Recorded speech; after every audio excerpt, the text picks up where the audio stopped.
დავბრუნდით პირდაპირ ეთერში ძალიან საინტერესო თემით შემოგვერდნენ მომდევნო სტუმრები ქალბატონი ნანა ვალიშვილი ფოლკლორის სახელმწიფო ცენტრის ხალხური მუსიკის მიმართულების ხელმძღვანელი მოგესალმებით ქალბატონი ნანა ასევე ფოლკლორის სახელმწიფო ცენტრის არქივის კოორდინატორი ბატონი უჩა პატალიძე ჩვენი სტუმარი მადლობა რომ ხართ ჩვენთან ერთად მე როგორც თქვი წინა კვირას ვისაუბრეთ ქართული ფარდაგის შესახებ ახლა კი ვისაუბრეთ ფანდურის შესახებ და ძალიან საინტერესოა ეს ისტორია და წარმოშობა ქალბატონი ნანა თქვენგან დავიწყოთ და შემდეგ უკვე გვაქვს კიდევაც წარმოქმნილი ორი სახეობის საკრავი და ამასაც. Ну, რა ვიცი ხა ისტორია სამწუხაროდ ეს ისეთი საკრავია ანუ ხისგან მზადდება, რომელიც საუკუნეებს ვერ უძლებს, რომ არქეოლოგიური გათხრების შესახებ მატერიალური ნიმუში გქონოდა. თუმცა ამ მხრივ გაუმართლა ჩასაბერსაკრავებს, იმიტომ რომ გვაქვს 35 წლის წინანდელი ძვლის სალამური, რომელიც მცხეთის არქეოლოგიური გათხრების შედეგად იქნა აღმოჩენილი. და ის სალამური სწორედ იმითიც არის საინტერესო, ცოტა შორიდან ვიწყებ, რომ ამ სალამურის აჟღერების შედეგად შესაძლებელი გახდა ქართული ტრადიციული მუსიკალური სისტემის გერათრიგის და მუსიკალური წყობების დაკვირვება და გარკვეული სისტემატიზაცია. ეს ადასტურებს იმას, რომ ქართველ კაცს იმთავითვე ჰქონდა ჩამოყალიბებული ორიგინალური მუსიკალური სისტემა, რომელშიც იგი აზროვნებდა და რომელშიც ქმნიდა არა მხოლოდ ხმიერი, არამედ საკრავიერი მუსიკის ნიმუშებსაც. ფანდური ერთ-ერთი საკრავია, რომელიც სხვა საკრავებთან ერთად ხალხური სიმღერის ან ცეკვის თანხლებისთვის გამოიყენებოდა ტრადიციულად ყოფაში. ახლა შორიდან რო დავიწყოთ, ალბათ ფანდური თავის დროზე ასეთი განვითარებული სამსიმიანი და მრავალსაქცევიანი საკრავი არ იყო. ეს ამის დასტურად არის შემონახული ხევსურული ფანდურის ნიმუში, რომელიც ორსიმიანია და ორი სამი საქცევი აქვს მხოლოდ. ანუ ხევსურული მრავალხმიანობა არის ძირითადად ორხმიანი და შესაბამისად ხევსურულმა ფანდურმაც უფრო არქაული წყობა და არქაული ნიმუში შემოგვინახა. რაც შეეხება დღევანდელ ფანდურს, რომელიც უფრო აღმოსავლეთ საქართველოში იყო გავრცელებული და ქართლსა და კახეთში საკმაოდ ისეთი განვითარებული წყობრი სახე მიიღო, მას აქვს 6 ან 7 საქცევი, აქვს 3 სიმი და მას ეიკვრება პრაქტიკულად ყველაფერი, რაც ხალხური მუსიკალური აზროვნების ჩარჩოებში შეიძლება ჩაეტიოს. იქნება ეს თუნდაც თანამედროვე ხალხურ სტილში შექმნილი ნიმუში თუ ტრადიციული სიმღერისა თუ საცეკვაო დასაკრავის ნიმუშები. აი ეს არის ძირითადი ექსკურსი მოკლედ, რაც შეიძლება რომ ფანდურთან დაკავშირებით თითქოს ორსიმიანი ფანდურის წყობა იყო თქვათ კვარტული, ანუ თქვათ ლადარე და სამსიმიანი ფანდურის ტრადიციული ფანდურის წყობა ხალხურის არის პირობითად რო ვთქვათ სოლიდადო, ანუ სეკუნდა და ზედ დაშენებული პატარა ტერცია. თუმცა უნდა ითქვას, რომ ტრადიციული ფანდურის წყობა არ არის დიატონურია და არ ჯდება ქრომატიული და თქვათ ტემპერებული წყობის ფარგლებში. საერთოდ ცნობილია, რომ ტემპერაცია, ანუ გათანაბრება არის ხელოვნური მოვლენა, რომელსაც 2 საუკუნეზე ცოტა მეტი ხნის ისტორია აქვს და შესაბამისად ქართულ მუსიკალურ აზროვნებას, რომელსაც 20 და მეტი საუკუნის ისტორია აქვს, ვერანაირად ვერ იქნებოდა მორგებული, ბუნებრივია რაღაც ამ მოგვიანო პერიოდში შექმნილ წყობაზე. რასაკვირველია, ეს ჩვენთვის მნიშვნელოვანია, იმდენად რამდენადაც უნდა ვეცადოთ ყველანაირად, რომ ჩვენი ორიგინალური მუსიკალური აზროვნება არ დაიკარგოს, ისევე როგორც გვაქვს ჩვენი ვერბალური სამეტყველო ენა ქართველებს, მათ შორის ისევე როგორც სხვა ერებსაც გვაქვს ჩვენი სამეტყველო მუსიკალური ენა, რომელიც გამოიხატება მუსიკალურ გერათრიგსა და წყობაში და ასევე მრავალხმიან აზროვნებაში, რომელიც ორიგინალურია და მსოფლიოში აღიარებულია უკვე იუნესკოს მიერ როგორც არამატერიალური კულტურის ძეგლი. ასე გვაქვს ორი ფანდური და ბატონ კუჩა იქნებ ვისაუბროთ ამის შესახებაც. ძალიან საინტერესოდ საუბრობს ქალბატონი ნანა. რთულია რომ გავაწყვეტინოთ. კი, ნუ ქრომატიული ფანდურის წამოვიღეთ შედარების კუთხით, რომ თქვენს მაყურებელს პრინციპში დღესდღეობით ისეთი პოპულარულია, ალბათ უფრო ამ ფანდურს უფრო ეძახიან ხალხურს, ვიდრე სინამდვილეში რაც არის ხალხური ფანდური. განსხვავებები იქნებ განსხვავებებიც. აი, მათ ჩვენი უჩა მეორე და შეძლებს დაგვარად ვაჩვენოთ განსხვავებები. აი, ვიზუალურადაც რო შევხედოთ, ხო? ამას აქვს აი ეს ნაკლები დანაყოფი და უფრო ფართედ დაშორებული და ქრომატიულ ფანდურს აქვს უფრო მეტი დანაყოფი და უფრო ახლოს.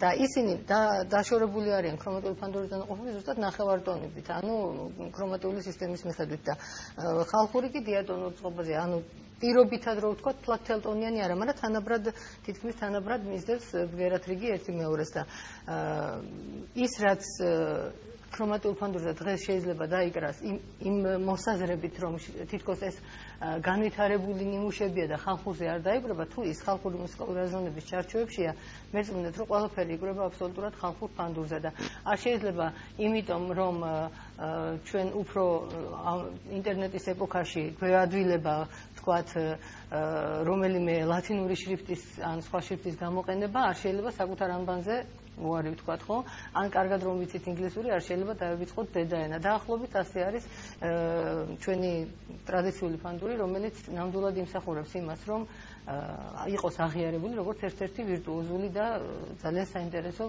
შესაძლებლობების მქონე საკრავი. იცით როცა განვითარებაზე ვლაპარაკობთ, დღეღანაც თქვი რომ ხევსურული ფანდური ორსიმიანია და 2-3 დანაყოფი შეიძლება ქონოდა მეტი არ სჭირდებოდა მას პრაქტიკული მოხმარებისთვის, სიმღერის თანხლებისთვის. და ეს დანაყოფების რაოდენობა პროპორციულად გაიზარდა. იცით, იმ სისტემის, იმ აზროვნების ფარგლებში, რომელიც ქართულ კაცს გააჩნდა საუკუნეების მანძილზე ჩამოყალიბებული. და თუ ეს, თქვათ, უფრო მეტი დანაყოფი შეიძლება ქონოდა ფანდურს და უფრო დიდი მოცულობის შეიძლება ყოფილიყო, ასე ვთქვათ, პროპორციულად პროგრესის პრინციპით მიემატებოდა დანაყოფები და ვერასოდეს, ისევე როგორც პარალელური ხაზები არ გადაიკვეთება, ვერასოდეს ეს ფანდური და ის ფანდური ერთ წყობაში ვერ მოექცეოდა, იმიტომ რომ ის არის აბსოლუტურად სხვა მუსიკალური აზროვნების პრინციპზე დაქვემდებარებული და ეს კიდევ სრულიად სხვა ორიგინალური ქართული მუსიკალური აზროვნების. თუმცა ეს არ აკნინებს არც ერთ მათგანის მნიშვნელობას და ღირსებებს, რასაკვირველია, უბრალოდ ამდენი, იმიტომ ვისაუბრეთ და ეს ორივე ნიმუში, იმიტომ გავაცანეთ ჩვენს მაყურებელს, რომ ვიცოდეთ, რომ ეს არის ორი სხვადასხვა ფანდური, ერთი არის დიატონური და ნამდვილი ტრადიციული ხალხური, მეორე არის ფორმით ხალხური და ტემბრით, მაგრამ შინაარსით არის კლასიკური. და მე მგონი მთავარი არის უფრო შინაარსი. არაჩვეულებრივად გამოიყენება ამ ფანდურის ტემბრი და წყობა და ტექნიკური შესაძლებლობები თანამედროვე თუნდაც ეთნო ჯაზის ჯგუფებში. არაჩვეულებრივია, ძალიან ორიგინალურია და ძალიან დიდ მრავალფეროვნებას ძენს ნებისმიერ კომპოზიციას. ვიცით, აგერ ნიაზ დიასამიძემ კიდევ საერთოდ სხვა ტექნიკური შესაძლებლობა გამოიყენა, ხემით დაუკრა ფანდურზე და საოცრად ესეთი ორიგინალური ჟღერადობა მიიღო. ასე რომ გვაქვს ეს მრავალფეროვნება და გავერკვათ და შეძლების დაგვარად და დანიშნულებისამებრ ავითვისოთ და გამოვიყენოთ. ხომ არ გვაქვს იმის საშუალებას რომ ერთი მუსიკას რომ დიახ გავაჟღეროთ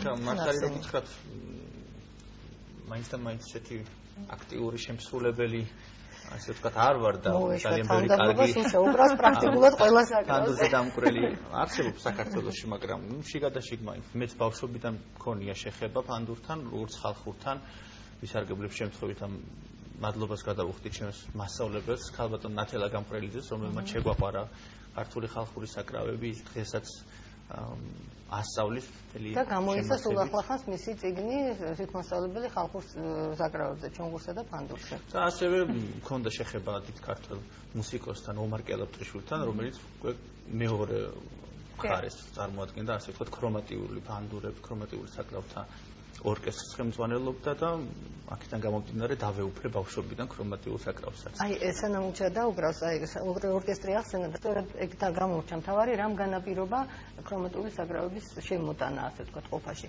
აქ იგითხარით, აბსოლუტურად აკმაყოფილებდა ხალხური ფანდური ქართველი კაცის გემოვნებას და მუსიკალურ აზროვნებას, მაგრამ საბჭოთა ეპოქა მოიტანა. იგივე დიდი ვირტუოზები, მარია მარჯევნიშვილიც და ის ავტორო სიმღერები, რომლებიც იმ ეპოქაში იქნებოდა ხალხური ფანდურისაც, მაგალითად ფირუზ მახათელაშვილის, თეთრ ოღობერიძის, ვანო ჭედლიშვილის, ნინო თოფაძის, მათი სიმღერები ხალხური ფანდურისთვის იქნებოდა და სრულდებოდა. მაგრამ რატომღაც გაჩნდა საჭიროება ბჭყალებში იმის მიბაძვით, რაც დიდ საბჭოთა სივრცეში რუსეთში ხდებოდა, რომ შექმნილიყო ხალხურ საკრავთა ორკესტრები. და ორკესტრში ორი ფანდური ერთნაირად ვერ დაუკრავდა, ვერანაირად, იმიტომ რომ ეს არის დიატონური წყობის და შესაბამისად საჭირო გახდა ამ წყობის გათანაბრება, ანუ ტემპერაცია და ასე შეიქმნა ტემპერებული ხალხური საკრავები. რეპერტუარმაც გამოიწვია, გარკვეულწილად, იმიტომ რომ მოთხოვნადი იყო მაინც უფრო კლასიკური ნაწარმოების შესრულებაც, რაც წარმოუდგენელია ხალხურ ფანდურზე რომ შესრულდეს. მგონი დრო არ გვაძლევს საშუალებას და რაღაც ერთ ნიმუშში ასრულებს უჩა, რომელიც დაიკვრება თანაბრად კარგად ორივე ფანდურზე და ეს რაც ისაუბრეთ უკრეფის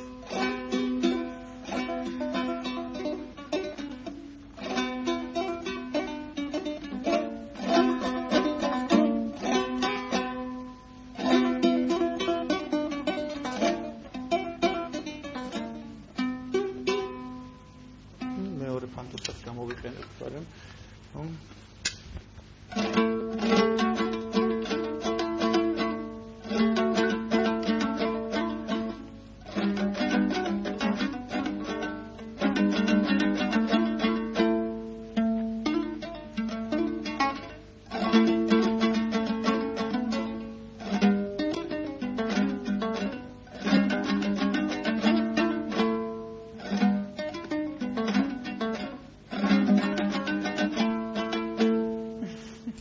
ძალიან დიდი მადლობა მოგზაურობისთვის და საინტერესო საუბრისთვის. იმედი მაქვს, რომ კიდევ შევხვდებით სხვადასხვა საინტერესო თემებით. და ვისაუბრებთ ჩვენს ეთერში და მაყურებლისთვის ბევრი მნიშვნელოვანი ინფორმაციას გავაშენებთ. მადლობა, რომ ხარით დაუჭირეთ ჩვენს პროექტს და მოგვეცით საშუალება საზოგადოებას უფრო ფართოდ გავაცნოთ ჩვენი საუნჯი. ქალბატონი ნანა ვალიშვილი იყო ჩვენი სტუმარი, ფოლკლორის სახელმწიფო ცენტრის ხალხური მუსიკის მიმართულების ხელმძღვანელი, ასევე ბატონი უჩა პატარიძე, ფოლკლორის სახელმწიფო ცენტრის არქივის კოორდინატორი. გემშვიდობებით, ჩვენ კი ვაგრძელებთ შუადღეს.